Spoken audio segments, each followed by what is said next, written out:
নমস্কার শ্রোতারা, আপনি শুনছেন মাইক্রোফোন বাংলা। আজকের আলোচ্য বিষয় ভারত চীন সম্পর্ক, অবিশ্বাসের রেখা, সহযোগিতার সম্ভাবনা।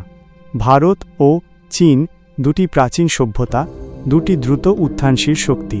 ইতিহাসের পাতা থেকে শুরু করলে দেখা যায় এই দুই দেশ প্রাচীনকাল থেকেই সাংস্কৃতিক ও অর্থনৈতিক বন্ধনে যুক্ত ছিল। বৌদ্ধ ধর্ম ভারতের সীমানা পেরিয়ে চীনে গিয়েছিল, আবার সিল্ক রোডে ভারতীয় বস্ত্র ও মশলার কদর ছিল অপরিসীম। কিন্তু আধুনিক ভূরাজনীতির মঞ্চে এসে এই সৌহার্দ্যের জায়গা দখল করে নিয়েছে প্রতিযোগিতা ও অবিশ্বাস। 1950-এর দশকে ভারত চীন সম্পর্ক হিন্দি চিনি ভাই ভাই স্লোগানে উষ্ণতা পেলেও 1962 সালের সীমান্ত যুদ্ধ সেই বিশ্বাস ভেঙে দেয়। তারপর থেকে দুই দেশের মধ্যে সীমান্ত নিয়ে উত্তেজনা অব্যাহত। 2017 সালে ডোকলাম সংঘাত এবং 2020 সালের লাদাখের গালওয়ান উপত্যকার রক্তক্ষয়ী সংঘর্ষ আবারও প্রমাণ করে দিল অবিশ্বাসী এই সম্পর্কের মূল চালিকা শক্তি।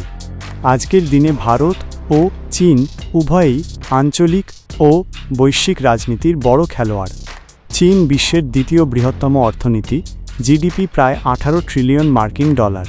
বেল্ট অ্যান্ড রোড ইনিশিয়েটিভের মাধ্যমে এশিয়া, আফ্রিকা ও ইউরোপে প্রভাব বিস্তার করছে। ভারত বিশ্বের পঞ্চম বৃহত্তম অর্থনীতি, জিডিপি প্রায় 4 ট্রিলিয়ন মার্কিন ডলার। আগামী দশকে ভারতকে বিশ্বের দ্রুততম হারে বেড়ে ওঠা প্রধান অর্থনীতিগুলির একটি হিসেবে দেখা হচ্ছে। কিন্তু ভূরাজনীতিতে দুই দেশের পথ এক নয়। ভারত যুক্তরাষ্ট্র, জাপান, অস্ট্রেলিয়ার সঙ্গে কোয়াড জোটে সক্রিয়, যা আসলে চীনের উত্থানের বিরুদ্ধে এক প্রকার কৌশলগত ভারসাম্য। অন্যদিকে চীন রাশিয়ার ঘনিষ্ঠ মিত্র এবং পশ্চিমা প্রভাব কমাতে বিকল্প শক্তি জোট গড়ার চেষ্টা করছে। ভারত চীনের দ্বন্দ্ব শুধু দুই দেশের মধ্যেই সীমাবদ্ধ নয়, এর ছাপ পড়ছে প্রতিবেশী দেশগুলোতেও। পাকিস্তান চীনের ঘনিষ্ঠ মিত্র। চীন পাকিস্তান অর্থনৈতিক করিডোর সিপিইসি বেল্ট অ্যান্ড রোডের একটি গুরুত্বপূর্ণ অংশ। পাকিস্তানকে পাশে রেখে চীন ভারতের ওপর চাপ তৈরি করতে চায়। নেপাল ও ভুটান ভারতের ঐতিহ্যগত প্রভাব বলয়ের অংশ, কিন্তু চীন এখানে ক্রমশ অর্থনৈতিক ও অবকাঠামোগত বিনিয়োগ বাড়াচ্ছে। ভারত মহাসাগর অঞ্চল, শ্রীলঙ্কার হাম্বানটোটা বন্দর সহ একাধিক কৌশলগত বিনিয়োগ চীনের, যা ভারতকে উদ্বিগ্ন করে তুলছে। ফলে ভারত ও শ্রীলঙ্কা সহ মালদ্বীপ, মরিশাস, সেশেলস প্রভৃতি দ্বীপ রাষ্ট্রে প্রভাব বাড়াতে তৎপর।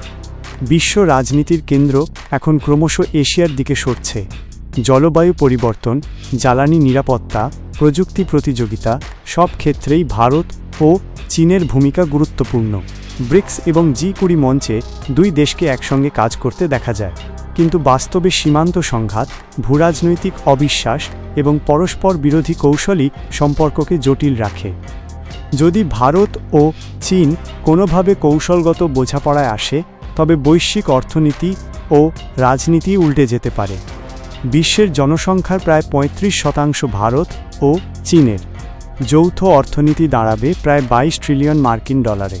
প্রযুক্তি, অবকাঠামো, নবায়নযোগ্য জ্বালানি, এমনকি মহাকাশ গবেষণাতেও তারা বিশ্বকে নেতৃত্ব দিতে পারবে। কিন্তু বাস্তবতা হল, ভারত চীনকে পুরোপুরি বিশ্বাস করবে না। চীনের ঋণ কূটনীতি, সীমান্ত আগ্রাসন এবং পাকিস্তান ঘনিষ্ঠ নীতি ভারতের চোখে হুমকি। অপরদিকে ভারতের যুক্তরাষ্ট্রের সঙ্গে ঘনিষ্ঠতা চীনের কাছে উদ্বেগের বিষয়। ভারত ও চীন দুটো দেশই নিজেদের নিজস্ব পথ বেছে নিয়েছে। একদিকে প্রতিযোগিতা, অন্যদিকে প্রয়োজনে সহযোগিতা, এই দ্বিমুখী বাস্তবতাই তাদের সম্পর্ককে সংজ্ঞায়িত করছে। কিন্তু যদি কোনো এক সময় দুই দেশ সত্যিকারের সমঝোতায় পৌঁছায়, তবে শুধু এশিয়ার নয়, সমগ্র বিশ্বের রাজনৈতিক ভারসাম্যই নতুন করে গড়ে উঠবে। ভারত চীনকে বিশ্বাস করে না, চীনও ভারতকে প্রতিদ্বন্দ্বী হিসেবেই দেখে। তবু বাস্তবতার টানে বারবার তাদের পথ এক বিন্দুতে এসে মিলে যায়। আর যদি সেই বিন্দুটি একদিন স্থায়ী সেতুবন্ধনে রূপ নেয়, তবে বিশ্ব রাজনীতির ইতিহাসে লেখা হবে এক নতুন অধ্যায়। আপনার কি মতামত? কমেন্টে জানাতে ভুলবেন না। মাইক্রোফোন বাংলা আবার আসবো নতুন আলোচনায়। ততক্ষণ ভালো থাকুন, সংযুক্ত থাকুন।